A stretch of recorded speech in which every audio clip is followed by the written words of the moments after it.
Hello, everyone. Tonight we have Mike Hadley from the Utah Department of Wildlife Resources to give us some updates on the southern Utah waters.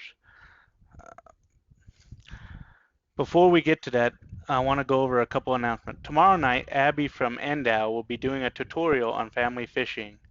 And if you're interested, check out Endow's Facebook page, and I have a link in the description.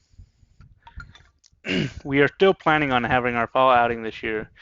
It is scheduled for September 18th through the 20th at Rockin' R Ranch in Antimony, Utah. You will need to make your own reservation and let them know what meals you plan on having while you are there. Be sure to let them know you will be there for Saturday dinner. However, the club will pay for the dinner on Saturday. TU National has joined a new campaign called Responsible Recreation. If you go out, still remember to practice social distancing. And if you post to social media, include the hashtag Responsible Recreation in your post to share with your outdoor activities. Okay, I will hand it over to Mike to share his presentation with us. But before I do, if you have any questions, leave them in the live chat and we'll try to see if we can get through most of them at the end of the presentation. All right, Mike, you're up.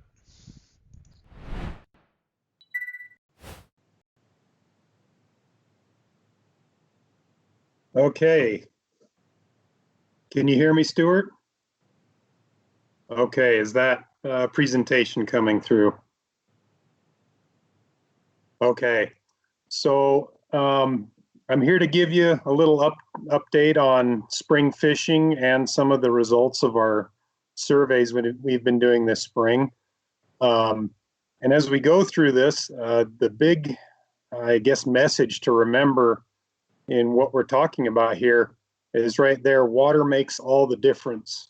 And what I mean by that is in the last year, we ended a pretty severe drought cycle here in southern Utah. 2018 was one of the driest years we've had in a long time.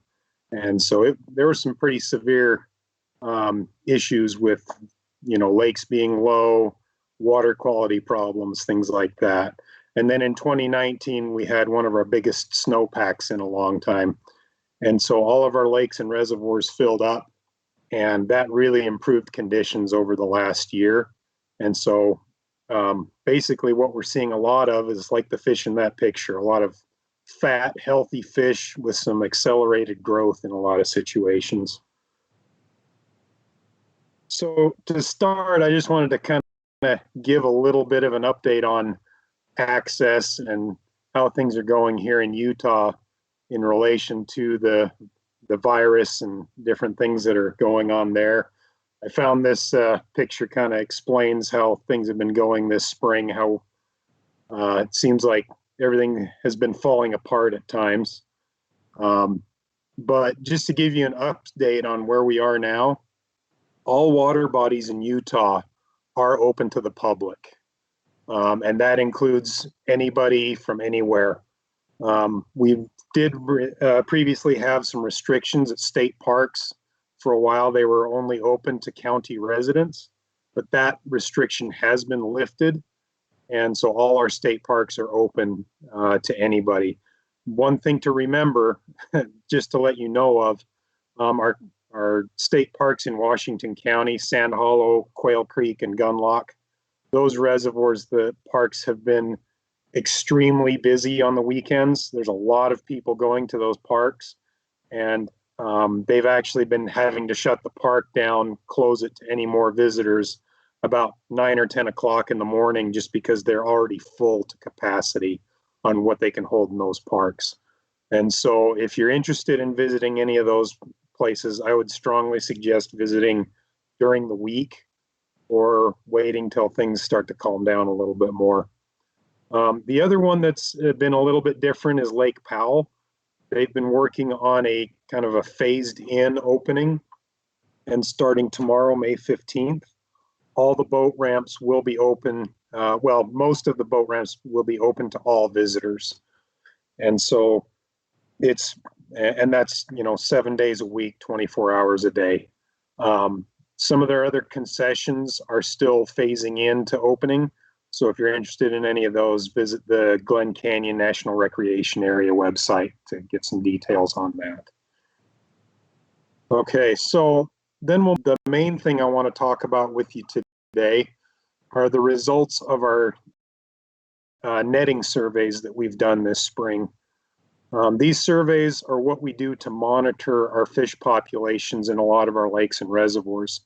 The gill nets that we use are effective at sampling fish species that cruise.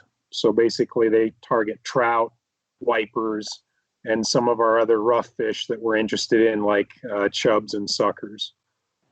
So we use these surveys to help us monitor how the fish are doing, how they're surviving and growing. And also it gives us kind of a forecast for fishermen to let them know what's out there and what they have a chance to catch. As we go through this, just keep in mind that bass really aren't that, they're not really sampled by these nets. So, you know, we don't really have data on largemouth and smallmouth bass here. I'll just kind of go in order of the netting surveys that we did this spring, starting with Newcastle Reservoir. And this survey really kind of demonstrates what I was talking about, how having water really makes a big difference. Newcastle Reservoir has been mostly full with great water conditions for a year now, and we've actually seen our best growth and survival of rainbow trout in the last 20 years at Newcastle Reservoir. In the past, we've often seen rainbow trout live for a couple of years and top out at about 17 inches in length. But now, this year, we found that we have another group of fish bigger than that, up to 20 inches. And that just goes to show how much that water really made a difference. Those conditions made it really good for the rainbow trout. All those rainbows are really fat and healthy, very strong, and even the small ones, when you catch one, put up a really great fight. And so now is a great time to be fishing Newcastle Reservoir for rainbow trout. We also found good numbers of wipers in all different sizes. We catch them up to about 6 to 8 pounds in our nets. We know there are bigger wipers out there, but we typically don't sample those because they tend to just swim away. But all those wipers are very healthy. They're doing a great service in Newcastle because they keep the golden shiner numbers down, and that helps the rainbow trout as well because the shiners really compete with the rainbows. So next, we have MINERSVILLE Reservoir. I know this you're interested in. The same story as Newcastle. Really great growth and survival of rainbow trout. Again, the water conditions have been they really promote good growth and survival. We've got lots of rainbows up to the 20-inch mark and a few over that. Again, all these rainbow trout are fat and very healthy. The wipers, we only caught one, and there's a few things that may go into that. The water temperature may have been fairly cold. They may not have been moving around a whole lot. We didn't stock wipers the last 2 years in 2018 and 2019 for different reasons. In 2018, we were still in a severe drought, and we worried that the conditions weren't good for stocking those fish. In 2019, the reservoir was spilling so much, we were worried that they would all go downstream if we stocked them. So there probably is a little bit of a decrease in numbers of wipers right now. Good news is, since that survey, we've got reports that anglers are out catching those wipers right now, and there's some really nice ones out there. Done a great job. We still can't find any chubs in our gill nets when we do those surveys, so they're doing a great job of depressing those chubs, and that's also contributing to the good rainbow fishing. There has been a lot of fishing pressure at MINERSVILLE Reservoir this spring. Between people knowing about the good fish, and then also for a while it was the only place people could get into because state parks were closed, and so we've seen a lot of pressure there. Fishing has gone up and down, but lately it's improved a little bit with a lot of midge hatches going on. That's providing some really good fishing. Next is Otter Creek Reservoir. This is probably a little bit far than a lot of you guys like to go, but doing your trip later this year. Otter Creek Reservoir is one of our best rainbow trout fisheries in Utah, and the big story there are a lot of big fish, big rainbow trout in Otter Creek Reservoir. Most years we see a couple of different size groups in our nets. We have the fish that were stocked the previous fall. They usually run 9 to 11 inches. And then we have another group that runs, 16 to 18 inches, the fish that have been in there 2 years. And then above that, we have a number of fish there, but they tend to drop off quite a bit. This year, we've seen a lot more of those bigger fish. They seem to have survived really well. And people are catching a lot of those nice fish, over 20 inches long. One thing we did see is that the fish stocked in the fall of 2018 seemed to not have as good a survival. That was still within that time period where we were in a severe drought. And so right now we're kind of missing a lot of fish that would be in the 15 to 16, 17 inch range, just because it looks like they didn't survive as well. The good news is that the fish we stocked last fall in 2019 are doing really well. Those are the fish I mentioned, right now they're 10 to 13 inches. They're going to be growing really fast this year and getting up into those bigger sizes pretty quickly. Again, we only caught one wiper at Otter Creek. And again, the question is, was it too cold? Was the water not warming up? Were they not moving around much?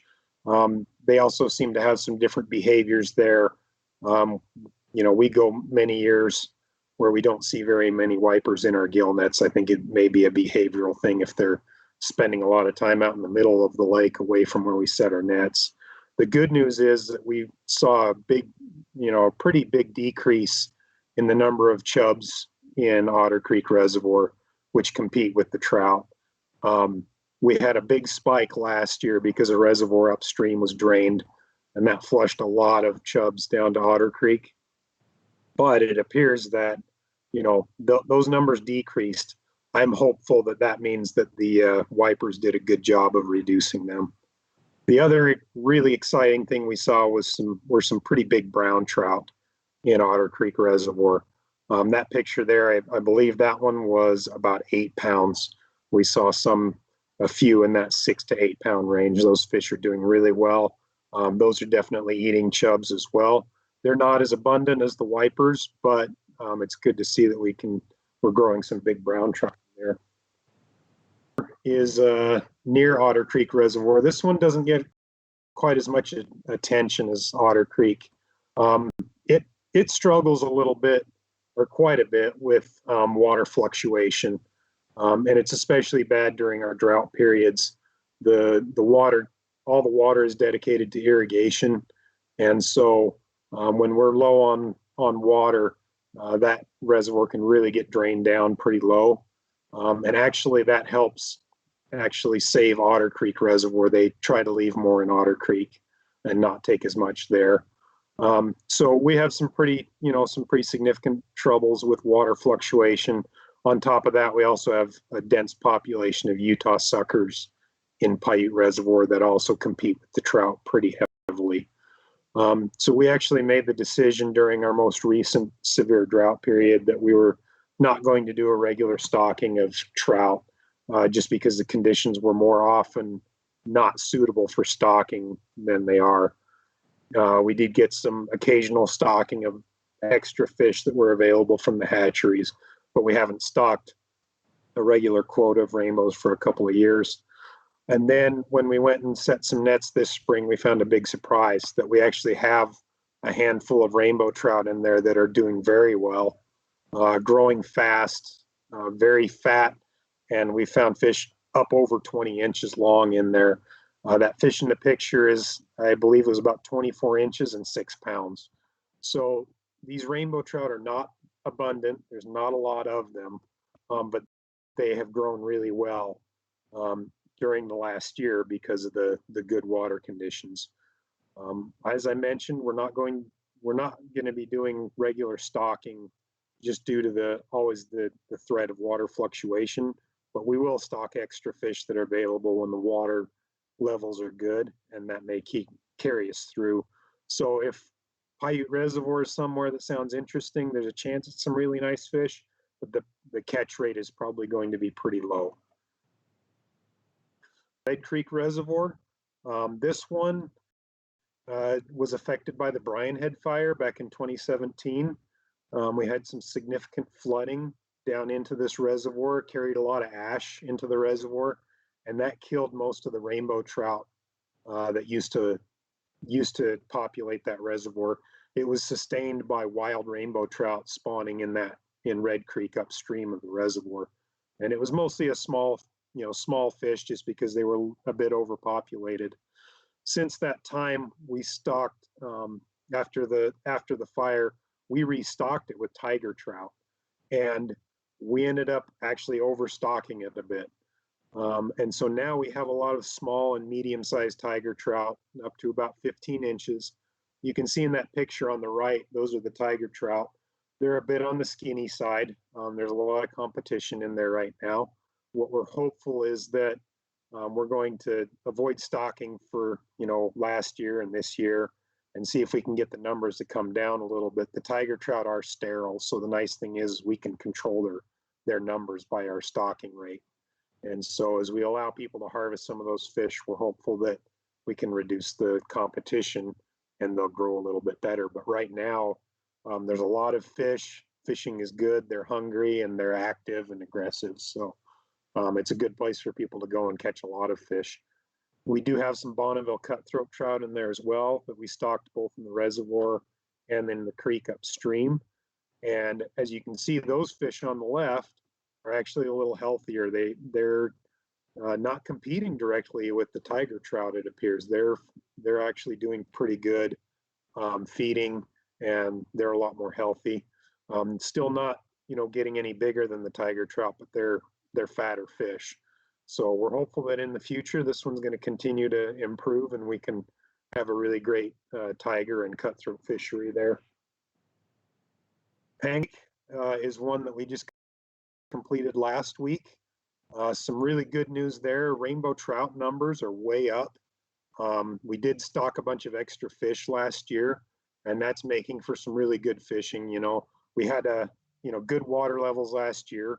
It was the first time Panguitch Lake had completely filled in about 8 years. And so because of those conditions were so good, we went ahead and stocked extra fish, and they're doing very well. They're providing some really good fishing right now. The rainbows still top out about 15, 16 inches, but they're all really fat and healthy. And so those are some good fish. And the other thing is our tiger trout numbers are also up. We saw a lot of 9 to 10 inch fish. So those are probably stocked last year. They obviously had some really great survival. And that just means that we're going to have a lot of tiger trout in that lake for people to fish. And they'll just keep growing and getting bigger over the next couple of years. There have been some pretty big tigers caught this spring in Panguitch Lake. They're a great trophy fish in there and provide some exciting action. Our Bear Lake cutthroat trout also look good. Numbers are good and good survival and growth. The one big news there is that we actually found Utah chubs in Panguitch Lake in our survey for the first time since 2006. That's when we actually treated the reservoir with rotenone to remove chubs because they had got so dense in there that the trout we stocked didn't even survive or grow at all. And we actually went 14 years without seeing any chubs, which was a bit of a surprise, actually. They expected to see them return a lot sooner. When the treatment was done, they weren't sure whether they'd actually be able to remove all the chubs. But also, if they did, they expected that they would be reintroduced either by illegal fishing with live bait or by some other means. And so it was really impressive that we actually went 14 years without seeing any chubs in there. So it is a little bit of concern just because they can compete with trout. However, the management plan we have there, where we stock predators like tiger trout and Bear Lake cutthroat trout, and where we protect those fish with that slot limit, that's designed to deal with chubs when they return. And so the next few years will tell us whether that plan is going to work and whether we're going to be able to suppress those chubs with these fish. I feel pretty optimistic. We've built a good population of predators in that lake. And so I feel optimistic that this is going to help the fishery sustain for a while with the high quality that it's at. So the one is the survey we completed just this morning at Kolob Reservoir. As a little bit of a background, in 2018, we had to treat the reservoir with rotenone because we found yellow perch, green sunfish, and bluegill had all been introduced illegally into the reservoir. And those fish, especially the yellow perch and the green sunfish, posed a significant competition risk to the trout that we have in there that are really popular. And so in 2019, we restocked with rainbow trout, tiger, cutthroat, and brook trout. And we did some netting in 2019 and didn't find any of the fish that we had targeted with that treatment. So that was good news. This morning, our netting found we have a lot of 9 to 12-inch trout of various species. They're all really healthy. They seem to be growing well. The rainbow and tiger trout are the most abundant, which makes sense because we stock the highest numbers of those. We also have cutthroat and brook trout. The brook trout are a bit smaller just because they were stocked at a smaller size. The other good news is we didn't catch any of the fish that we targeted with that treatment. We didn't see any perch, sunfish, or bluegill, only trout. So that the fish on the right is a cutthroat. That was actually the biggest fish we found. That was one we actually stocked at a bigger size. Most of the fish are more like that rainbow trout on the left in that 10 to 12-inch range. There's a lot of those right now. The reservoir's full. It's a little bit murky. I talked to a couple anglers up there today that said the fishing's been really good. A lot of fish caught, a lot of short strikes as well because they're pretty small fish that are in there. So a lot of them have a hard time chasing down what they're going after. So those are the results I had, and I guess if we have any questions, it sounded like Stuart was able to find a chat feature. That's all I have for our netting for this spring.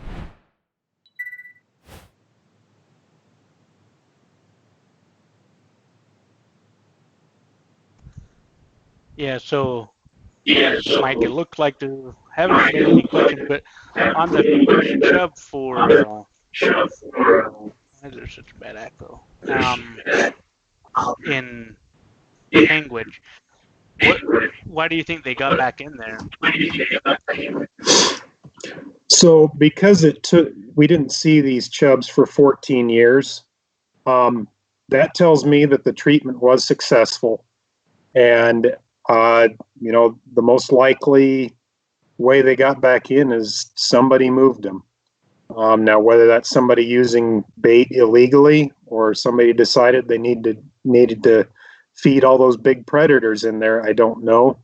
I have heard, bad opinion around some places, not specific to Panguitch Lake, but I can't say for sure what the reason somebody put them in there or how, but it appears that that's probably how it happened. They are, they're not far downstream in Panguitch Creek. There's some chubs just downstream there, so they didn't have to take them far to get them in there.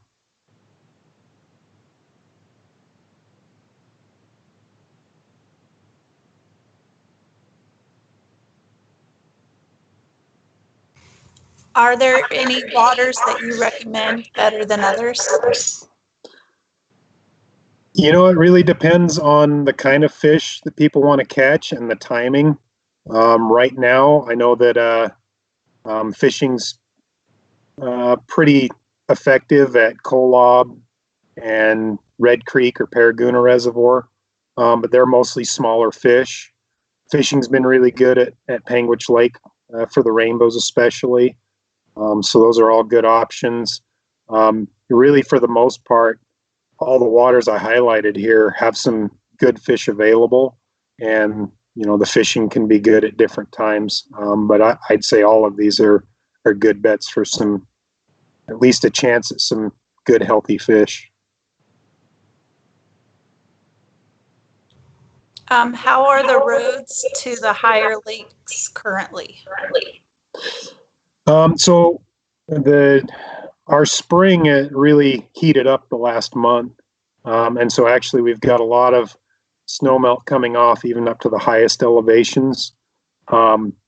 Most of our, are right around here, around Cedar City, our highest elevation lakes are just opening up now. In fact, Navajo Lake is one that's popular with folks from Nevada.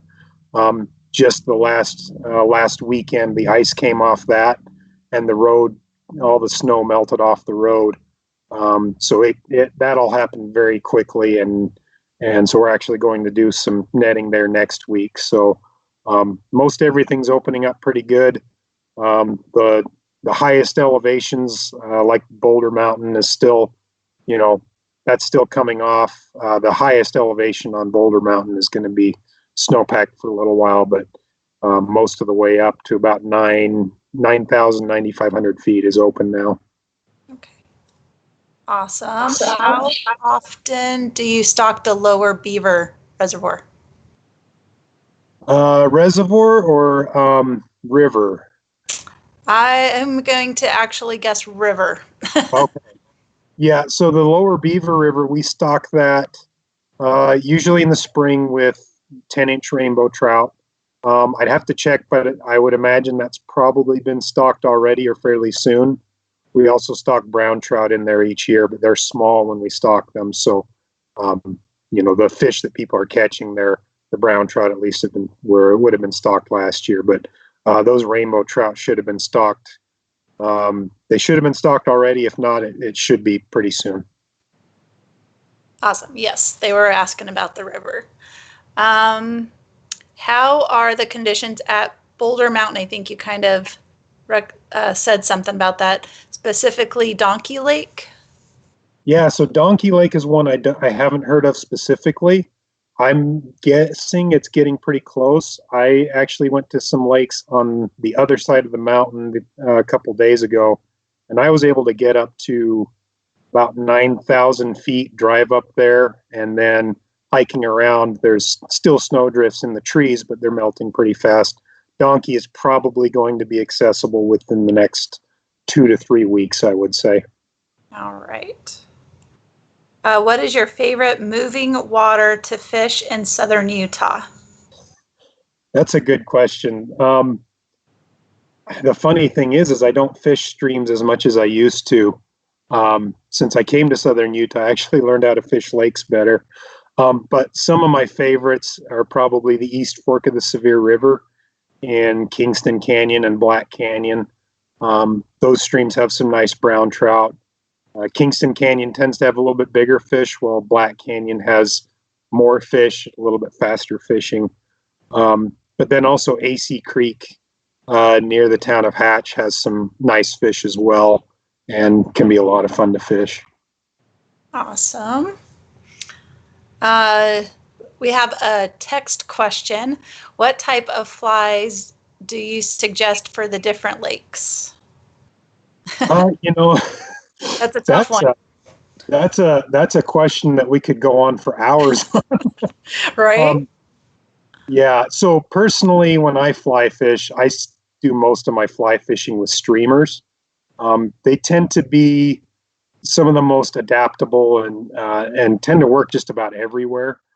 So I do a lot of different streamer fishing. That tends to work for a lot of our lakes around here.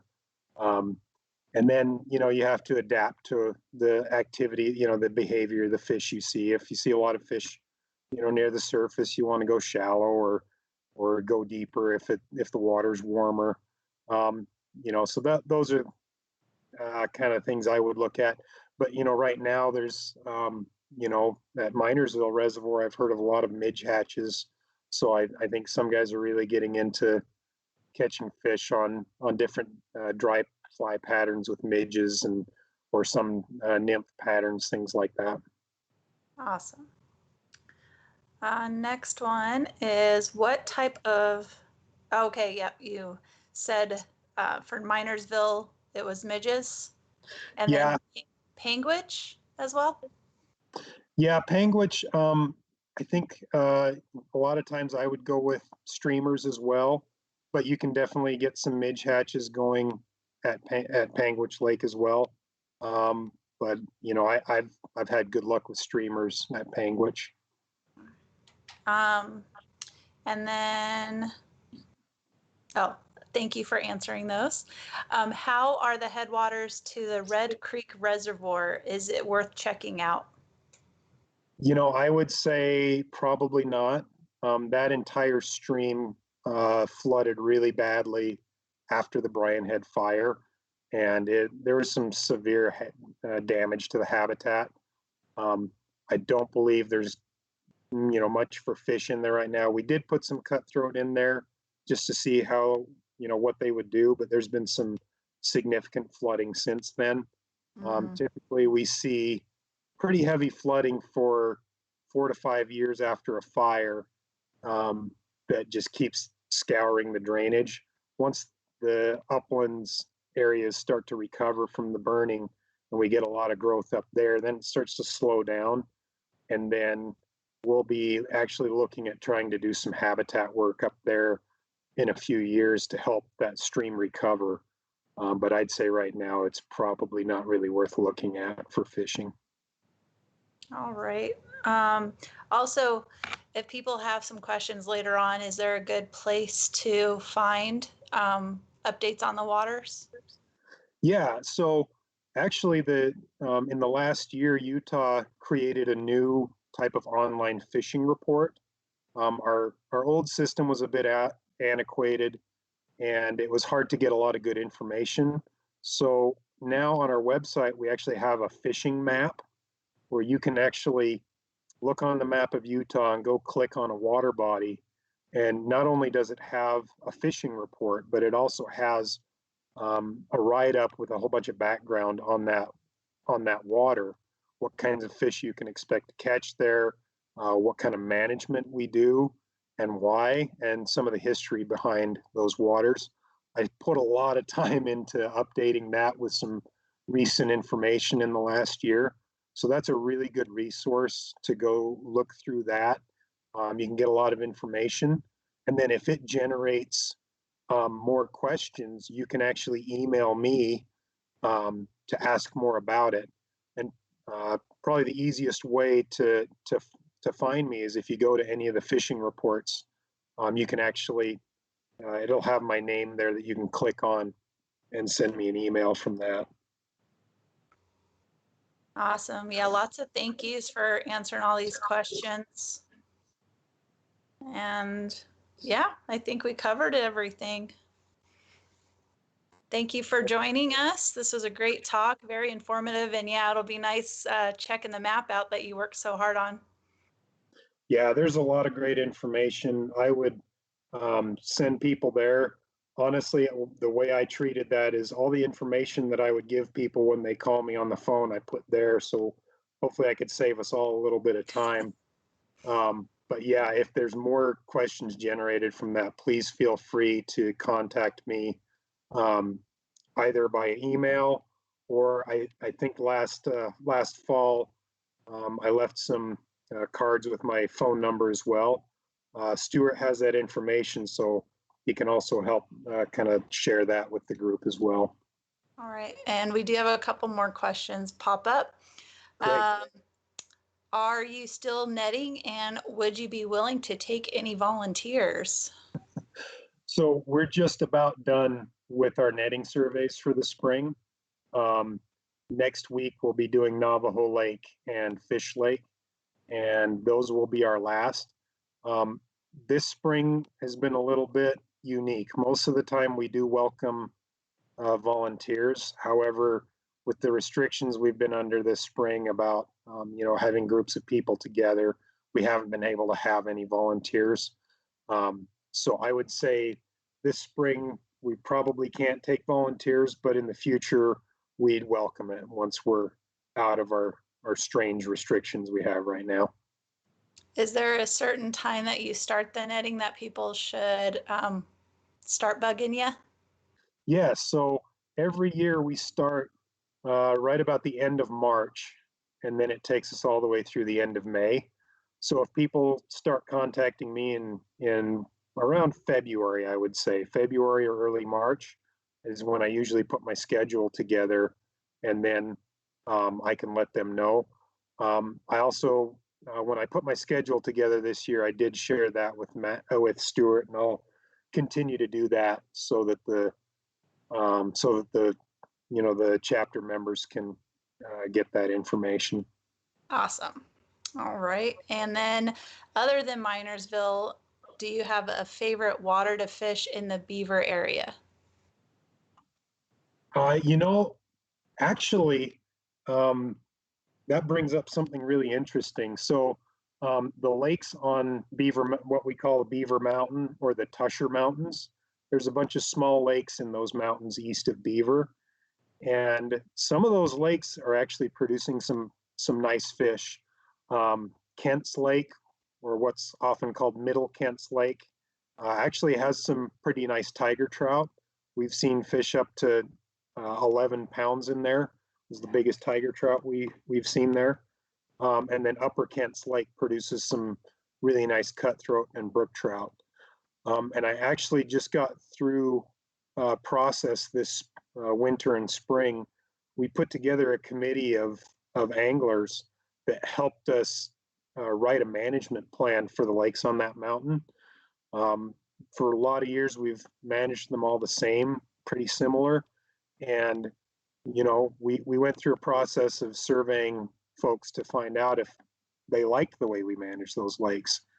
And we found out that there was actually some interest in maybe altering some of the management there and trying to produce some bigger fish. And so we just went through that process with this committee. They helped us write a management plan for each individual lake. And it's pretty exciting. There's going to be some significant changes to those lakes.